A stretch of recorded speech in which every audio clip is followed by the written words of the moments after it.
So when I was first building my Fulbright grant proposal, from the very beginning, it was so useful to see other people's grant proposals that were actually successful, but I never really got to understand how they actually built their project from the ground up. And being an undergraduate, someone that hadn't done a master's thesis or wasn't in the process of doing a PhD or anything like that, it was really challenging to understand how to actually go through building, not only building a research project, but building one in a different country.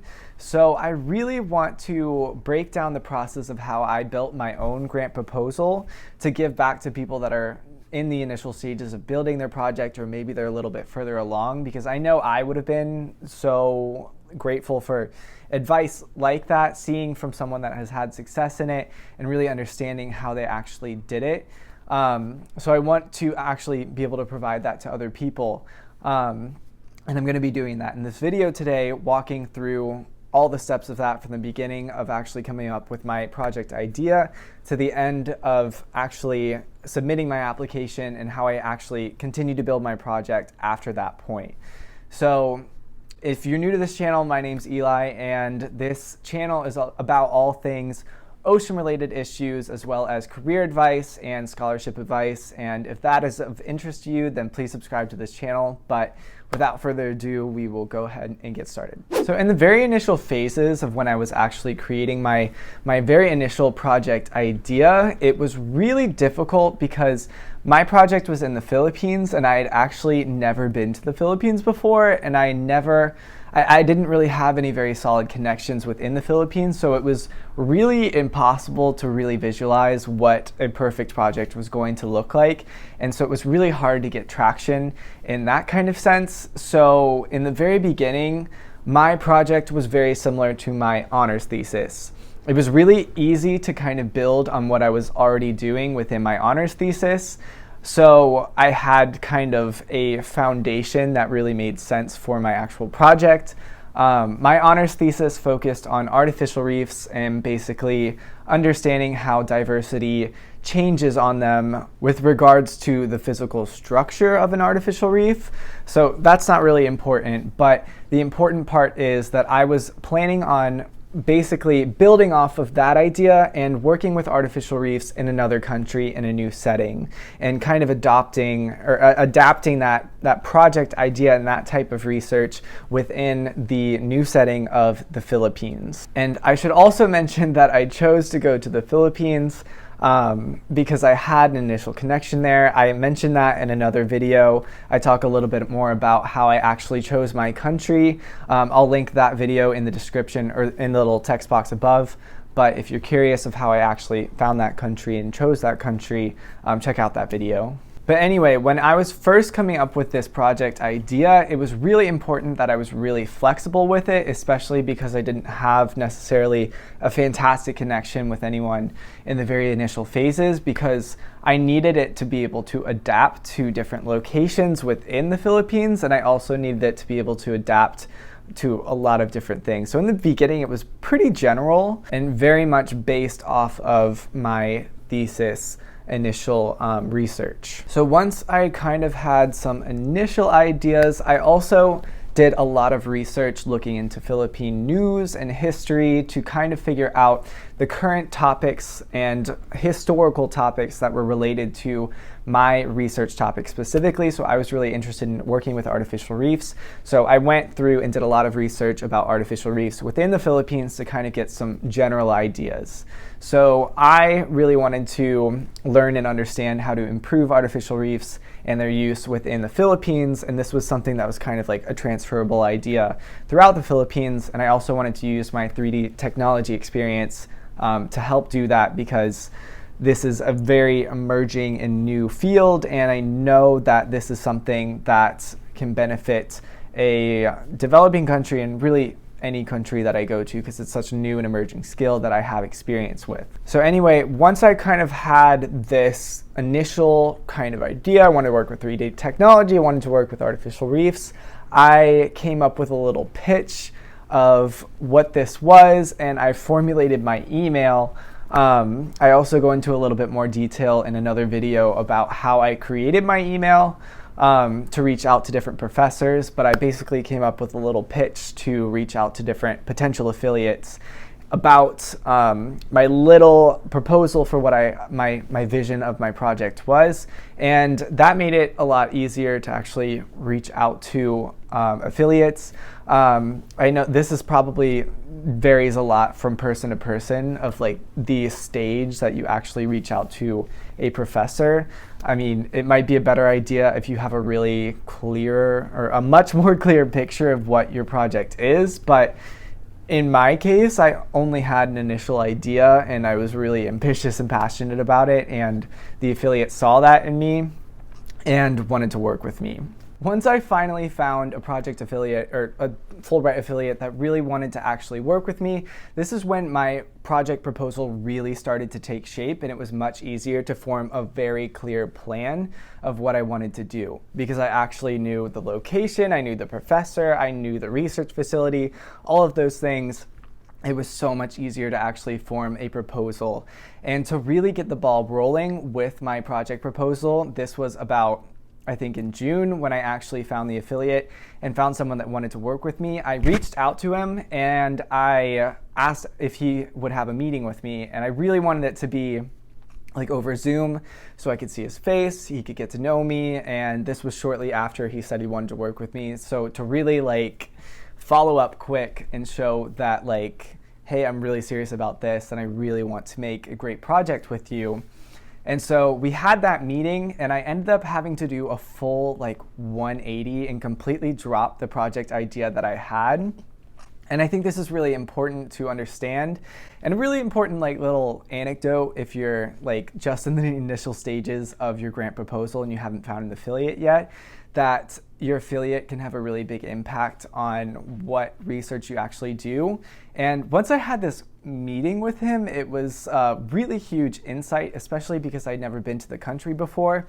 He let me know that artificial reefs are basically like irrelevant, like they're really not that important within the Philippines because they're outlawed in a lot of places and they're not allowed to be used.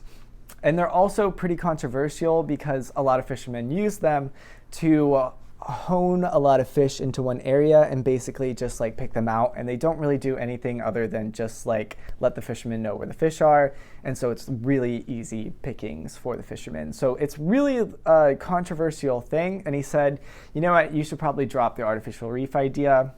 And I said, that sounds like a good idea, that you probably know more about it than I do. So I trusted him, and I think this was a really important thing to recognize, that the affiliate, the person that does the research in this region and also lives in the country, really knows what's going to be relevant and what isn't. So I trusted him in knowing that this was not going to be as relevant to the region of the country.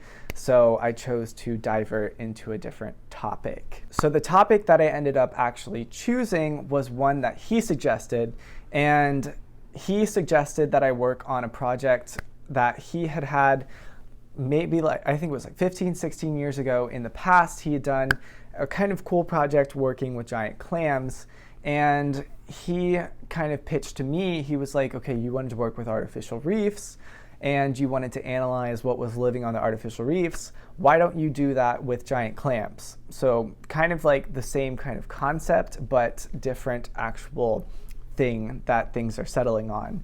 So this was really cool. It was like a kind of like way to mesh our two skills and our two interests of, I worked with artificial reefs and I also worked with 3D technology. He worked with giant clams, and this was a way to kind of mesh them together. So he wanted me to use my 3D technology experience to actually analyze those giant clams in the same way that I would with artificial reefs. So this was really cool, and it really helped shape up what my project proposal was actually going to be. And so after this meeting, I actually had the full idea of what I wanted to do. And I actually even had study sites because he had already done a project. I was just kind of building on top of a project that he had already done and doing something totally new with what he had done before. So once I had this really clear idea, I even had a few ideas of some hypotheses that I wanted to work on.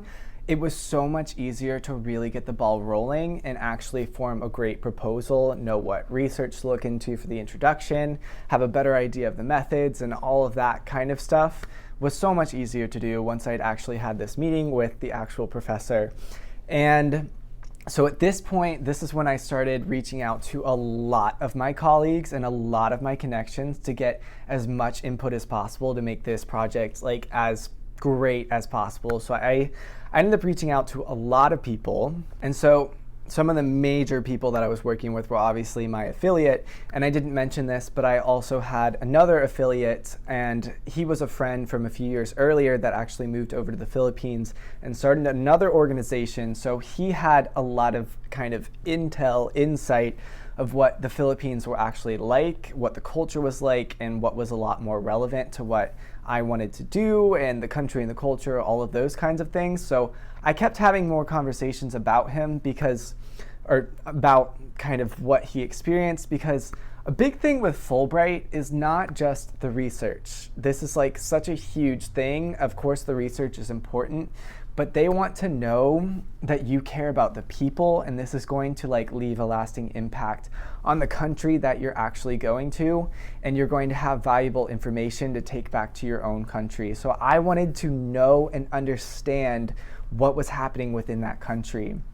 And so through my conversations with the affiliates, I eventually learned how important giant clams are to the actual country. They're not only incredibly endangered, all of the species of them, but they are a valuable source of ecotourism and a lot of other things on the reef. They're also very important for the reef. And I was learning this kind of through my affiliates. I was also learning about some of the dynamics with fishermen through them, and also a little bit about how the fishing regulation happens, and all of those kinds of things were really important in understanding how to effectively build my proposal. So that communication was key. So I also worked with several other people throughout this process of building my proposal. And another major person that I was working with was my main research supervisor for my undergraduate thesis.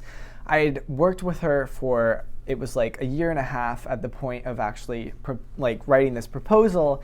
And so she had a lot of familiarity with what I was actually comfortable and confident in doing. So she was really able to reroute me in a direction of what was more feasible in actually conducting in a different country and conducting on my own. She knew a lot more about the skills that I was actually capable of doing on my own to a great extent. And not to mention, she is an incredibly accomplished professor, so she was able to just, man, she really was a great critic on my grant proposal, making it incredible. She left that whole thing read, which was incredible. I mean, she took hours to actually read through my proposal and provide so much feedback to make it phenomenal. And that's something you got to learn in research, writing proposals, writing applications. You got to be able to take criticism. It was definitely a little bit challenging at first, of like how much I value her opinion, and seeing like 70 comments on my single paper, and I'm like, huh, wow, I thought it was good, but I guess it's not. If you really want to get these type of like level of awards, you have to be able to see that criticism and say, you know what, you're right, there is room to improve, and I can improve it. So my research supervisor was incredible at giving me that criticism to build my project to be better. And so another major person that I worked with throughout my grant proposal to continue making the grammar a great part of it, and also kind of talking out a lot of these ideas, was an honors advisor. So at my university, at Florida State University, we had a specific department that was specified for fellowships and scholarships and that kind of thing. And so I worked with an advisor through the process who was very familiar with these types of applications, have worked with lots of successful Fulbright applicants before then, and really understood what the reviewers are kind of thinking and what's going through their head. So he made it really easy to understand. I mean, not easy. It was definitely a challenge to understand how to do this, but he had a lot of insight on how I should be promoting and marketing my proposal to reviewers to really make a solid argument for my proposal of why it was valuable and why it should be picked, why it should be chosen. And so another huge tip that I can give to people that are just in the initial phases of coming up with their project idea, or they're in the later stages of really just figuring out how they can improve it even more, is to actually reach out to past recipients. This is like, I feel like it's such an underutilized resource that many people don't think to do. And this helped me tremendously in actually figuring out so much of the actual, like the little nuances of working in the Philippines and really understanding how to build an effective project. So a lot of people don't realize, or I mean, a lot of people that I talked to didn't realize that there was this Grantee Directory, and you could actually see not only the names of the people that had been in your country before, but you could see the area of interest and the actual title of the project they were working on. So when I was doing my initial research of figuring out what exactly I wanted to do in the Philippines, I looked up people that had done ecology type projects within the Philippines, and that led me to actually, I had to do a little bit of digging, and I found them on Instagram, on LinkedIn, on different websites. I know I had to do like a little bit of stalking, but I found that these people were so willing to actually share and help, and really wanted people to have the same experience as them. They were so kind and just also excited because I was excited. We had similar interests because they did ecology, they were working in the Philippines, they were trying to do a project abroad. So we ended up having a lot in common, and these people actually really wanted to help me. So don't be afraid to actually look at people that have similar project ideas to you, or just the past recipients. Just reach out to them. I promise. I mean, maybe not all of them. I had a great experience with who I reached out to, but I found that they are really, really helpful and tend to really want to help people. Of course, don't like expect them to lead you every step of the way and just like give paragraphs of information of help, but some of them actually really do want to help. So just as an example of how helpful these past recipients can be, when I was really trying to figure out where exactly I didn't even have an affiliate yet. I'd reached out to like 15 different professors, and I was just like getting a lot of bit lost. Oh my God. But I was getting really lost in figuring out where I should actually study. So I reached out to a girl that had done biology research, and her project title was doing marine research. It was working with some type of mollusk. And so I was like, okay, cool. So she did some type of marine research. She found an affiliate. Maybe she can help me find a little bit of direction in who might be a good idea for me to work with, or at least the facility of where I should work with. So I ended up finding her on some kind of social media. I really had to do a lot of searching to find these people. But once I finally got some kind of contact for her, she ended up giving me an email back that actually ended up, she told me this, the facility she was working at, which was the University of the Philippines and the Marine Science Institute through the University of the Philippines. And that ended up giving me the idea to look there, and so I started emailing professors there, and that's where I found my actual affiliate. So actually talking to these recipients was incredible in getting me an idea to learn a better route for applying and how to better improve my application. It was really, really useful. And so another example of how these past recipients were so useful to me and just so beneficial, honestly, both ways, was actually when I was first figuring out how to build my proposal. There was one past recipient in particular that was just sending me so much information in every email that he gave me. He was just so willing to help me, and he really helped me identify like what it was actually like to be a marine researcher through Fulbright in the Philippines, and it gave me a much clearer idea of how to build a feasible project. And it was really cool that a whole year later, when I ended up getting the award, I reached out to him again and I told him like, yo, dude, like I wouldn't have got this thing without you. You played a huge role in this. And now we have this really cool kind of connection that wouldn't have happened otherwise. And he also does really similar research to what I do. And he also lives in Florida. So it was a really cool like series of connections to connect with people. So don't be afraid to reach out. And so the last thing that I want to say is, even after you've become really comfortable with where your project proposal is, and even after the deadline of when you've actually submitted, there's a long time from the time that you submit it to the time that you actually begin conducting it. So don't be afraid to continue trying to develop that project up until the point of actually beginning it. And there's several reasons that this is beneficial. And for one, you've built a really great connection with someone or something in another country. Keep that connection alive, because you never know what's going to come out of it in the future. Maybe a different job opportunity, what if you actually get Fulbright, or maybe different connections in the future. You just never know. And so the ways that you can actually do this after you've completed your and you've submitted your application is to actually continue communicating with your affiliate and continue setting up meetings with them. Just keep that connection alive, and also continue trying to build new connections within the community that you're trying to work in. So for example, the way that I continued building my connections in my project after I actually submitted my proposal was a really huge thing happened. I was able to go to a conference, an international conference for ocean sciences in California, and while I was there, I looked through the actual directory of who was going to be there, and I saw that there was people from my actual university. So this was a really rare but cool opportunity. And so I went to the talks of those people, and I went to their actual presentation, and after they were done talking, I went up to them and I told them, hey, I am actually might be at your university next year. I might actually be in your research facility. And I just kind of shared a little bit about my project, and I told them I really appreciated their talk, and I was really interested in maintaining a connection in the future. And so throughout that conference, I also made a bunch of really cool connections. I ended up having a mutual friend or a mutual colleague with this one person that also did research at the university that I was supposed to be doing research at.